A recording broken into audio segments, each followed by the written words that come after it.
Kaya lakas ng hangin. Madilim.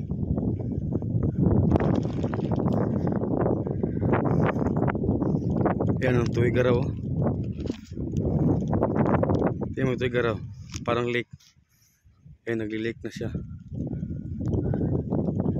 Ito yung banda sa Kamasi. Grabe. Grabe, tindi ng ulan. Dito, pinakatuktok.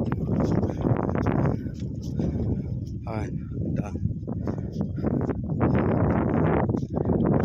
Ito yung motor natin. Maliit na siya, maliit na. Dahil sobrang layo ko na eh.